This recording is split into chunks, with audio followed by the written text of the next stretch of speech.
Tomorrow, I'm traveling to Afghanistan. This has the potential to be one of the worst decisions I've ever made in my life. Just a few days ago, an American who had been captured by the Taliban was set free after 2 years in confinement. The 65-year-old was held by the Taliban in Afghanistan since December of 2022. Was he an American soldier? No, he went there as a tourist, just like I'm about to do. I am going to Afghanistan for the food. Although many of you might not know it, Afghan food is iconic. But here's the thing, most of the people who have had food from Afghanistan didn't have it in the country. They had it from some refugee or migrant who traveled to another country and opened up a restaurant. But for me, I want to go straight to the source. But beyond the food, I'm dying to know what it's really like for an American to travel there and what it's like for the people living there now, especially now after the Taliban has taken control of the entire country. If you didn't know, here's a quick history lesson. Sparked by the 9/11 attacks, the U.S. launched a military campaign in Afghanistan in October 2001, meant to dismantle al-Qaeda and topple the Taliban. Over the next 20 years, more than 800,000 American soldiers were deployed to Afghan battlefields. The last of them left in August of 2021. Soon after, the U.S.-backed Afghan government collapsed and was replaced by the Taliban. The new regime enforces strict Islamic Sharia law, which includes banning music, movies, and all non-religious entertainment. It also denies women education beyond primary school and prohibits them from appearing in public without a male guardian and full body covering.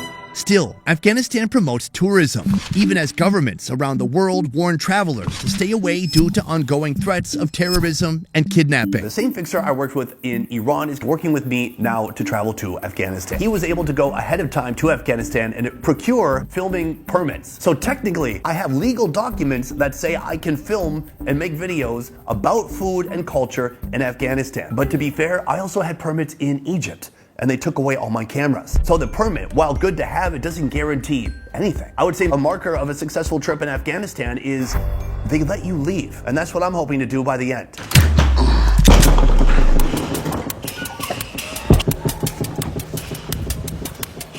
Okay. Right now I'm in a taxi on the way from my house to the airport, and I'd be lying if I said I wasn't absolutely pissing my pants right now. I'm freaked out. The other day, just when I was feeling better, I read a post on X posted by Secretary of State Marco Rubio. He said, the United States is pleased to welcome home Faye Hall. The president's commitment to the American people is clear. We will not rest until all Americans detained in Afghanistan are brought home. So, there's more stories of more people being released, but the fact remains that there are people who are still being detained or held hostage in Afghanistan. Before stepping foot in Kabul, Afghanistan's capital city, I have a 17-hour flight over which to rethink my decision. Starting in Vietnam with a 7-hour layover in Dubai to add to my anxiety. In not too long, I'm going to be boarding my final flight, arriving in Kabul, Afghanistan. I guess the first point something could go wrong would be at the airport. I've got my visa, but then there's customs, then there's them wondering why I have so many cameras and lights. It could be an issue. The final flight on Fly Dubai.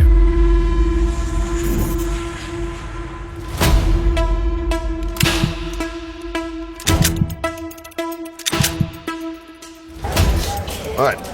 So far, so good. Going through immigration was interesting because the immigration official recognized Minnesota, and he said his brother lives in the USA, and he's a very friendly guy. Now, a step I didn't expect, they had to see our passport and our ticket, and we have to kind of fill out a registration form, but that should be no big deal. We're not actually in Afghanistan until we cross customs, and in a not-so-camera-friendly nation, our lenses, lights, and light stands have the potential to get unwanted attention. So we've made it through everything. We made it through customs, no big issue. They asked if I was a journalist, I said no. They checked a bag quickly, and we moved on. All good. So from here, we're gonna wait 1 more hour for our fixer, and then we're gonna head to the hotel. That's when I'm really gonna get my first visual of the city and of what it's really like to be in Kabul. Already here at the airport, I can say, not a lot of tourism, at least from Americans or people who look like me. This is the production van for the week.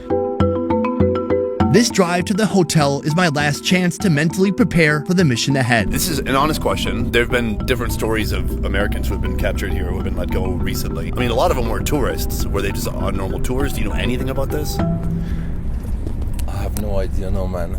Seriously, I don't know.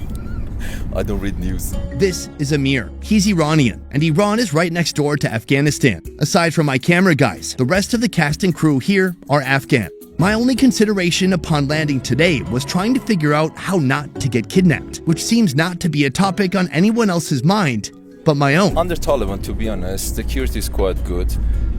Whether it's safe for foreigners to come to Afghanistan, there's always that, finger cross element. But yeah, it should be okay.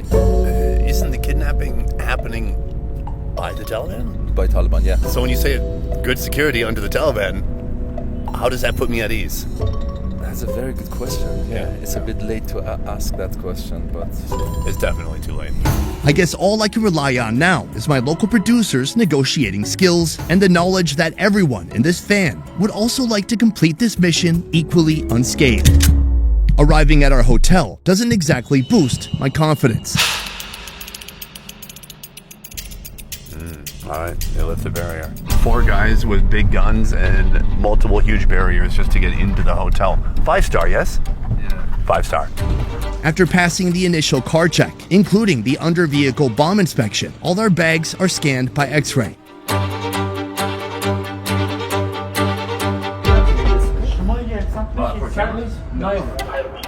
As I pass through security, I'm put more at ease as I realize these men are here to protect me and the other hotel guests. But I can only imagine what sort of threat we require this much protection from.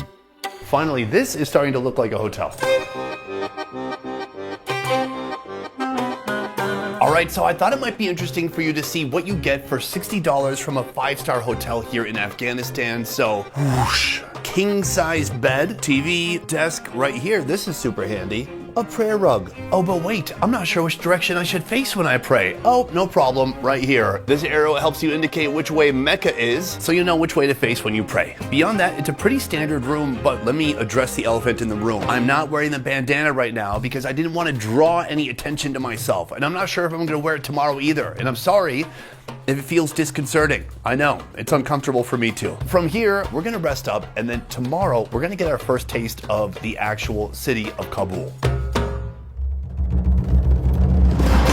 Kabul is Afghanistan's largest, most populous city, home to 4.8 million people, meaning around 10% of the nation lives here. Believe it or not, some tourists do actually come to Afghanistan. They travel here to wander through the 3,500-year-old quarters of the city, where bazaars still bustle with the same chaotic energy as centuries past. Here, nearly any path will eventually lead you to a unique taste of Afghanistan. Like this, a dish made of only hooves and heads. That is some soft, supple skin. I gotta do this cow's skin routine. We'll break bread here soon.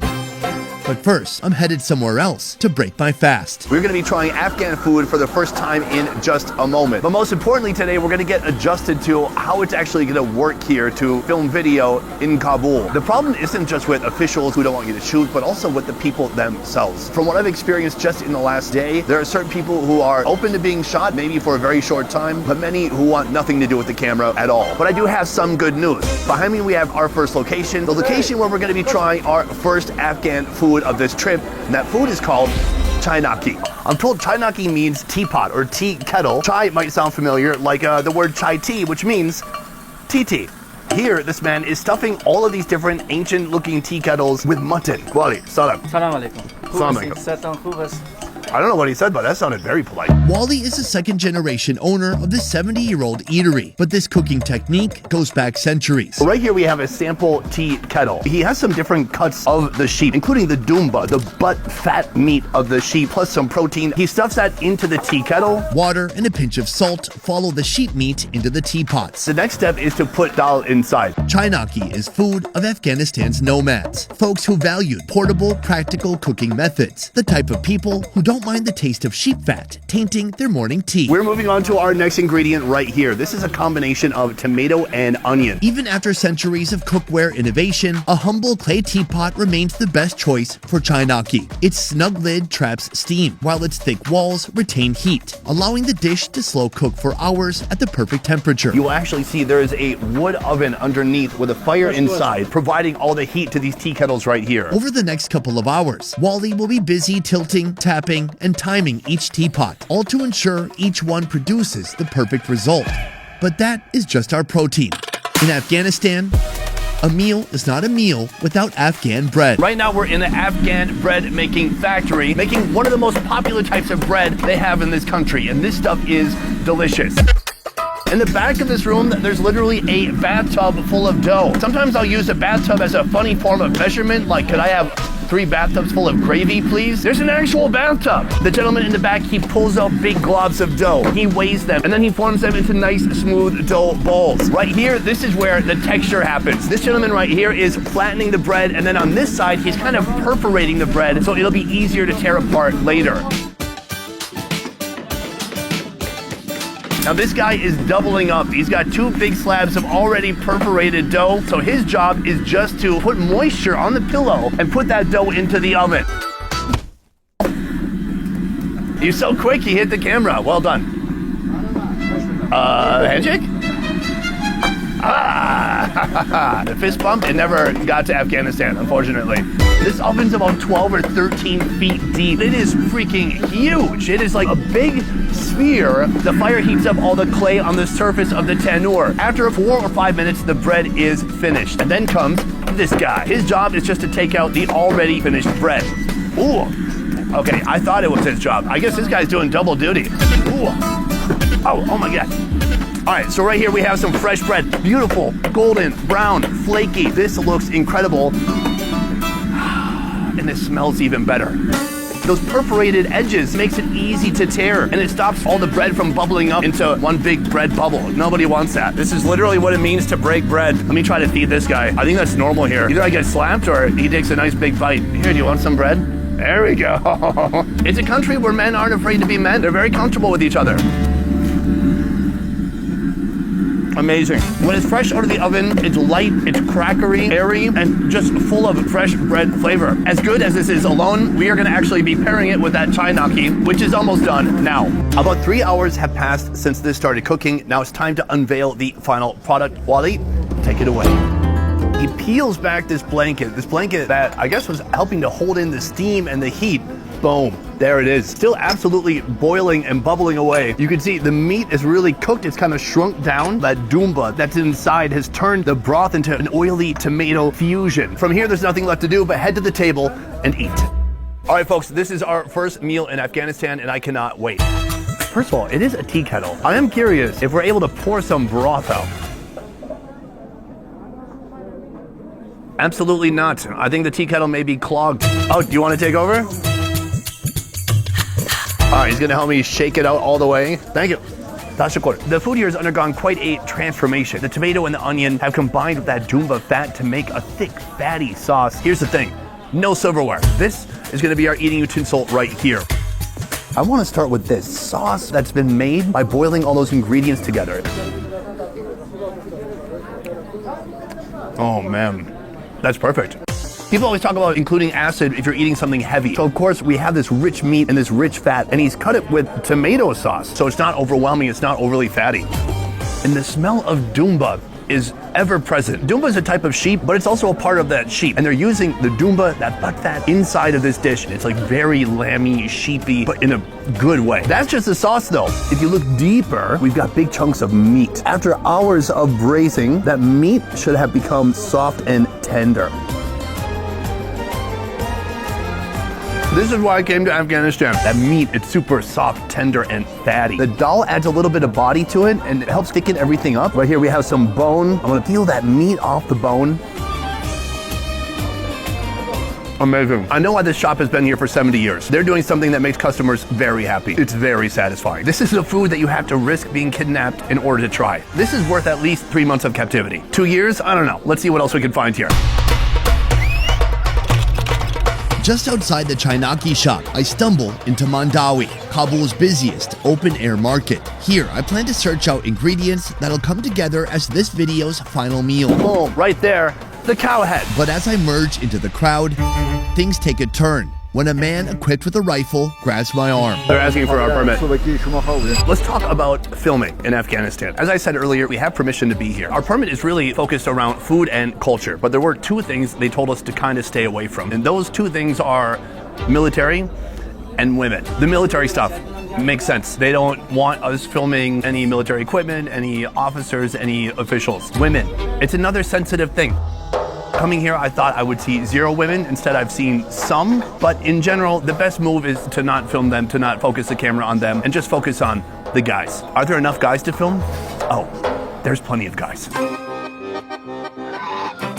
With breakfast complete, I've just stepped out of the restaurant. The restaurant is located in Mandawi Market, but exclusively on this road is a special bird market. This is a place where people bring birds of all kinds, all different species, from tiny songbirds to giant freaking turkeys. Right here, oh my God, look at the size of this rooster right here. Very beautiful bird. This man either bought this bird or he plans on selling it soon, but we'll never know for sure because there's a little bit of a communication gap. From morning to now, these streets have gotten absolutely packed. Some people are stationary with their birds. Some are carrying them around, hoping that someone will see their beautiful specimen and buy it off of them. Wow. Take a look at this beautiful specimen. What I'm told is that this is meant to be a pet. I've never seen anybody in the USA with a bird this big as a pet. Here you got it, Afghanistan style. Mandawi Market has thrived in Kabul's northern edge for over a century, born of Silk Road caravans and royal decrees. Today, its winding lanes still pulse with that old world energy. Right here, we have 2 superstars for Afghanistan's premier athletic endeavor. I'm talking about cockfighting. 2 different levels, I cannot relate. Since the Taliban has taken over, this is actually kind of a haram sport. It's not something that's exactly legal, but it's something that continues in the shadows. I mean, all these roosters, they're out, they're in the open. People know what's going on, but the actual fighting, that happens in very secretive locations. We probably won't see that while we're here. Almost every face you see in this market is a man's. Turbaned elders, young laborers, and plainclothes Taliban whose rifles hang just out of sight. One such man stops me on my way. Oh, they're asking for our permit. Here in Kabul, the uncommon sight of an American standing in front of a camera crew is bound to create suspicion. As this is our first day with boots on the ground, I'm still sizing up how big of a challenge the Taliban will present. Okay, thank you. Wow. I think that's going to be kind of a routine while we're here in Afghanistan, but everything so far, so good. So far, I've spent the morning feeling out Afghanistan's unspoken borders, testing the limits of where I can go, what I can say, and in which direction our lenses can shoot. Then I ran into these guys, a group of Americans. My parents immigrated from Afghanistan to America in the late 80s. Myself, my brothers, we were all born and raised in California, spent our whole lives there. So it's been 45 plus years since my parents have been back. So we thought we'll take a little family trip, and we're here for the first time, and we leave in a couple days. What were your feelings coming here for the first time, especially after the changes this country's undergone in the last couple of years? Initially, we were a little bit, hesitant. We're like, what's going to happen, since it was our first time coming here too. But once we landed, just, all we saw were hospitable people. Even this vendor right here, we were trying to haggle with him a little bit on the clothing. He's like, you know what, just take it if you want it. Nothing that we heard about Afghanistan on the news in America was accurate. From my own perspective, I wouldn't say Afghanistan is nothing like what you hear about in the news. It's at least something like what you've heard. Literally a week ago, there's reports of tourists who were held in captivity for 2 years before being let go. I mean, what do you make of that? I honestly don't know what happened. I don't know those politics of it, and that's in the back of everybody's mind. Crossing paths with fellow Americans who have navigated Kabul without issue does put me more at ease. Still, a nagging feeling tells me they blend in here much more than I ever could. Coming to the end of the bird market will bring you here to where you will find the absolute biggest birds you'll find anywhere in Afghanistan. These right here are turkeys. These are used only for food, and they are absolutely massive and juicy. Look at that. It doesn't look like my ball sack. I wasn't going to say that. That's definitely it's not like that at all. Despite the turkey's impressive appearance, I'm looking for something even bigger. All right, folks, we have officially arrived at the meat market. Right here, he is toasting up some sheep heads. This is for a dish that in Iran is called kale poche. head and hoof. They take the sheep head, they take the sheep hooves, and they braise it for hours until the meat is falling off the bone. This is a hearty stew that dates back over 3,000 years to ancient Persia. It began as a resourceful dish created by nomads who wasted nothing from their livestock. And it's actually a dish that I tried when I was in Tehran. But here in Afghanistan, they have a plus-size version of kale poche. Take a look at this. Much bigger than a sheep hoof. This is, in fact, the hoof of a cow. They're absolutely massive. My plan is actually to buy a couple of these cow feet, and then they're gonna process them here. Sir, you've got some nice feet. Before landing in the stew pot, the hoof's hard outer shell is peeled off. Then the rest of our trotter is broken down by our street side butcher. But the hooves are only half the recipe. All right, folks, I've discovered the missing ingredient to our head and hoof. Boom, right there, the cow head. When you make kale poche, the sheep head, you can cook the whole thing. You can braise it, it'll cook all the way through. But this is like 7 times the size. So this is gonna have to be split into tiny sections or else it'll never cook through.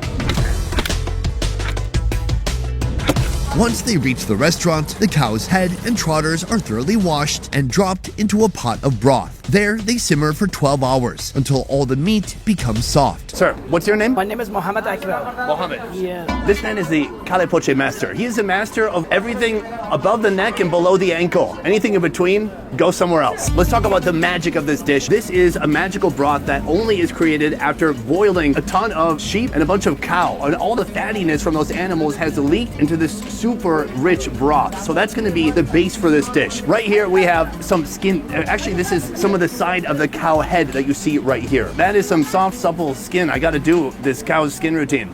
Right here, if you couldn't guess, we have parts of the hoof and ankle here. So you can see the bone, the skin, the tendon. As time goes by, the more you braise it, the softer it gets and the more delicious it becomes. Another ingredient right here, that's the brain. And then this is beef. I'm told this is actually the interior of the cheek. That looks soft, tender, and delicious too. In a moment, he's gonna actually put this dish together. It all starts with a base of bread. Mohammed soaks the bread in a rich sauce, then removes the excess. He layers on every cow part we saw earlier, rehydrating them with a splash of broth before pouring some of it off. Into a ladle, he stirs in minced garlic and green chilies, then pours the aromatic mixture over the mound of meat and fat. Finally, he tops it with beef tallow. This is our final meal of the day, and it is an absolutely heavy one. I think we need to cut that heaviness a little bit, so we have these little bitty lemons right here. That's gonna really lighten up those flavors. This is the beef cheek. Ooh, look how much that's braised and broken down. I'm just gonna eat it straight up. Cheers.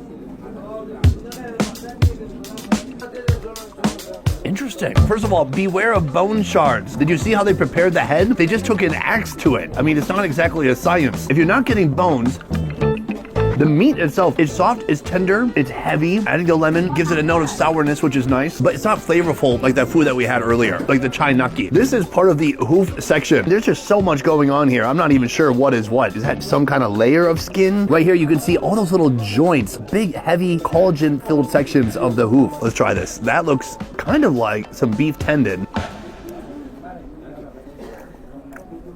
It's good. It's nice with the seasonings he's put on there, the cumin and some of that chili powder. Oh my God, that is heavy. This is not meant to be a balanced dish. This is known as a very energy-packed food. This is for men who are ready and willing to go to war, which hopefully is not going to be the case while we're here in the Taliban-run Afghanistan. To break up some of that heaviness, I want to dig deeper into the bread section. I've never had bread that just tastes so rich. It's really just taken on all the best flavors of this dish. This is the Afghan version of buttered bread. I think we could mix and match a little bit because right here we have some brain. The brain is basically pure fat. So I want to put the brain on top and try that all together. Maybe it'll balance out. Now, I do want to point out one thing. In a second, the camera guy is going to turn the camera 180 and you're going to see a bunch of old guys watching me eat right over there. Hello. Overall, people here are very curious as to what the heck I'm doing here. When I tell them I'm from the USA, I get anything from like, cool, love the USA too. Did you hear that? Anyways, let's give it a shot. Too big of a bite. The brain becomes kind of like a brain paste sticking to the interior of my mouth. The bread is the best part. Oddly enough, the stuff on top, the meat, the tendon, all of that, not very flavorful. But when you get down into that bread, that's where the magic happens. So this is my final meal of the day, but today is my first really full experience of Afghanistan, especially going out into the city here in Kabul. People in general seem much more open to being filmed than I expected them to be. They want to watch, they want to participate, they want us to film them. At the same time, we did have some different police and officials checking us here and there, but it was nothing that lasted more than a few seconds, and it was never done in any kind of rude way. It was just procedure. Today went much better than I expected. At the same time, I want to say that that's just today. That doesn't guarantee anything for the future. All it takes is one stupid person, one a-hole to absolutely ruin your life. And so it's best to be smart, to not push boundaries, perhaps not to go everywhere around the country. We're mainly going to be staying here in Kabul, and by the end of this journey, we'll be traveling to one other city for one special food. But that marks the end of today. We arrived in Afghanistan, we survived a day of eating, and we met a lot of interesting, cool people. Beyond that, the food has already surpassed my expectations, so I can't wait to see what we find tomorrow when we get deeper into the street food of Kabul.